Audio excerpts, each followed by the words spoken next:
Saudari-saudaraku terkasih dalam Tuhan Yesus Kristus, selamat pagi dan berkah dalam.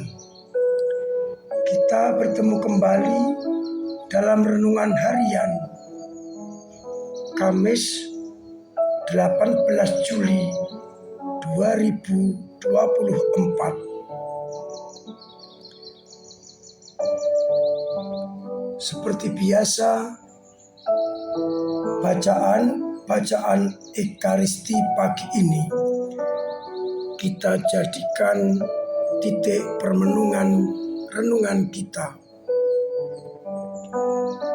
Bacaan pertama dari kitab Nabi Yesaya bab 26. Yesaya menyampaikan sabda Allah.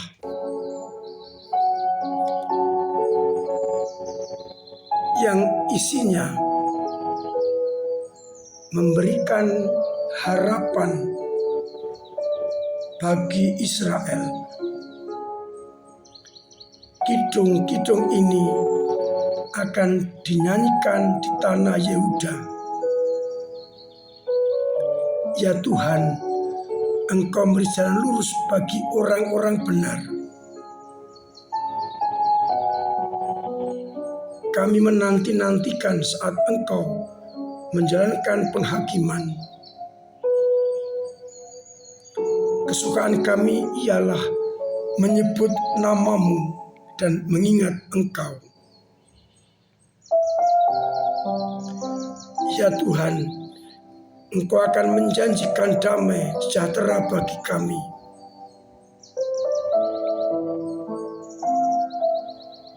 Ya Tuhan, dalam kesesakan kami menanti-nantikan dan mencari Engkau.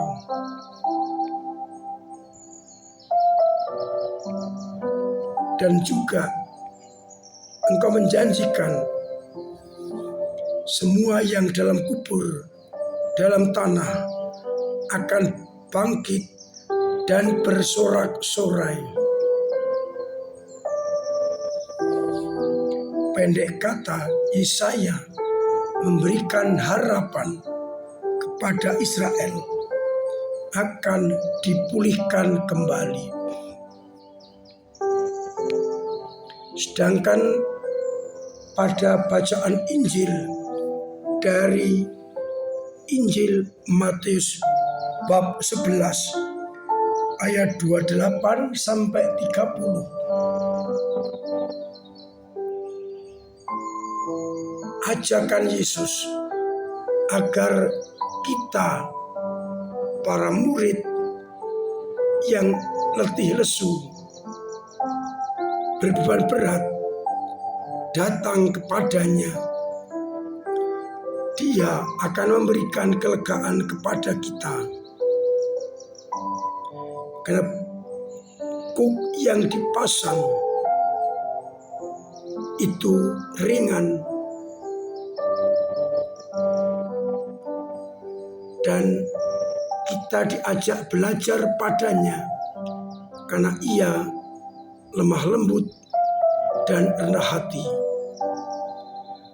Maka kita akan mendapatkan ketenangan. Kuk yang dipasang itu ringan dan beban itu juga ringan. Saudari-saudaraku terkasih dalam Kristus, nuansa sabda Tuhan pagi ini memberikan harapan, memberikan peneguhan, memberikan sukacita kepada kita.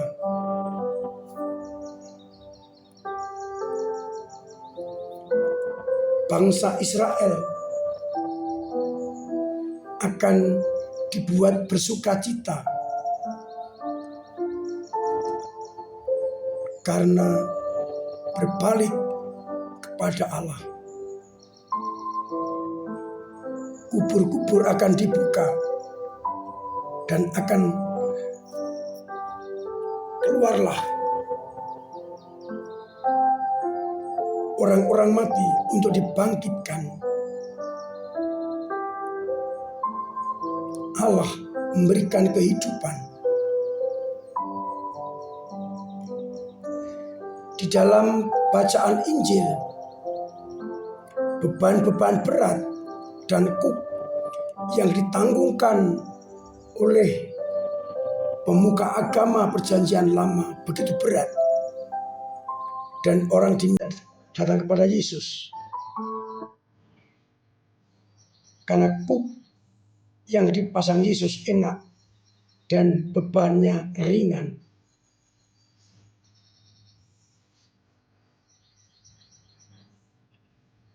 Apa yang dimaksudkan oleh Yesus akan datang kepadanya?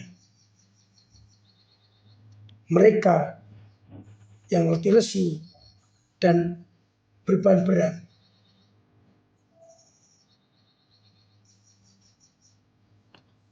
Orang-orang yang mungkin tradisi perjanjian lama merasa beban berat dengan aturan-aturan, dengan hukum-hukum perjanjian lama yang sangat memberatkan. Maka mereka letih lesu ketika mencoba melaksanakan hukum-hukum itu.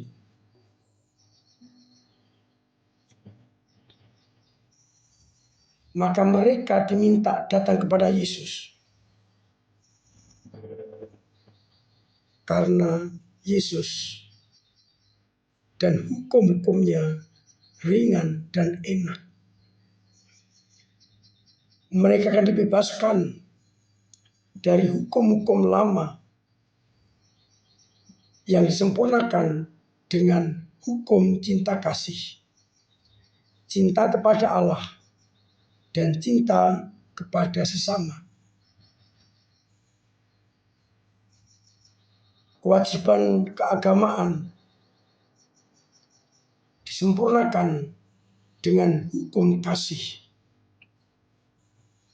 Maka bebannya akan menjadi ringan. Dan orang akan semakin mampu menjalankan kehendak Allah dalam hukum kasih.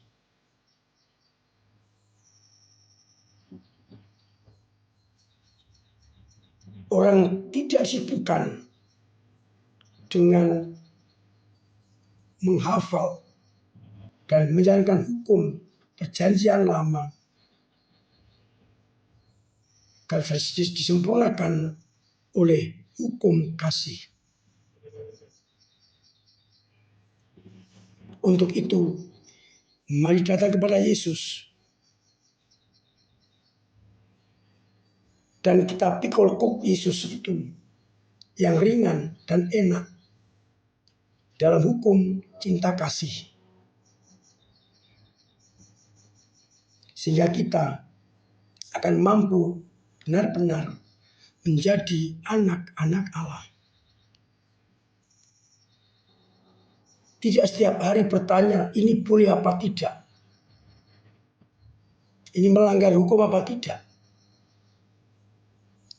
Tapi kalau hukum cinta kasih sudah dipastikan sesuai dengan hukum Allah, maka beban kita akan ringan. Kita akan bersuka cita dalam melaksanakan hukum cinta kasih. Semoga kita tidak terbelenggu oleh hukum-hukum perjanjian lama, tapi mampu untuk hidup dalam hukum cinta kasih. Tuhan memberkati kita sekalian. Amin. Marilah berdoa. Bapa yang penuh kasih, kami bersyukur atas sabda-Mu yang memberikan kelegaan yang meringankan beban-beban kami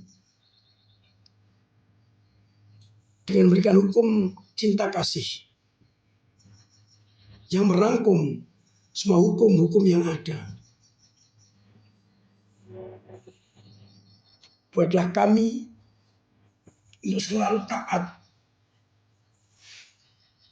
dan mewujud nyatakan hukum itu di tengah-tengah masyarakat, agar akhirnya dengan hukum itu kami terbebaskan dari kuk yang berat yang sering menimpa kami. Semoga hukum kasih kami jadikan hukum utama, agar akhirnya dengan hukum itu kami benar-benar menjadi anak-anak-Mu.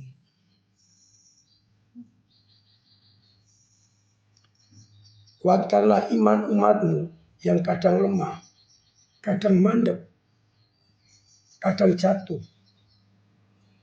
agar kami tetap beriman sekalipun banyak tantangan dan kesulitan. Semoga dengan demikian kami tetap bertahan. Semoga umat-Mu yang sakit Engkau sembuhkan, yang telah meninggal Engkau terima dalam pangkuan, yang beban berat Engkau ringankan, yang punya persoalan Engkau urai, agar mereka tetap merasakan cinta kasih-Mu. Untuk itu, sertai kami dengan berkat-Mu sendiri, Bapa dan Putra dan Roh Kudus.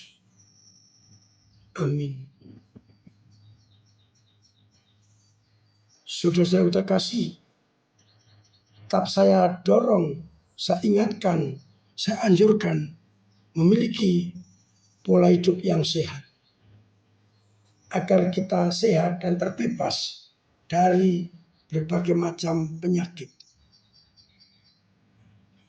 Terima kasih untuk rasa penjenengan dalam hidup gereja.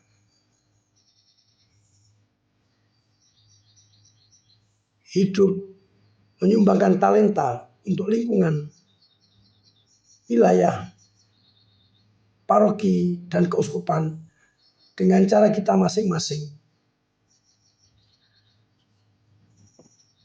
Semoga dengan demikian gereja terus mampu memberikan diri bagi sesama.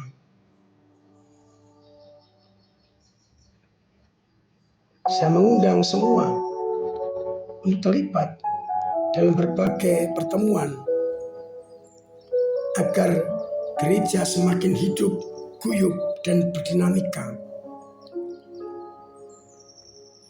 Akhirnya saya mengucapkan selamat pagi, selamat merenungkan, salam sehat, Tuhan memberkati.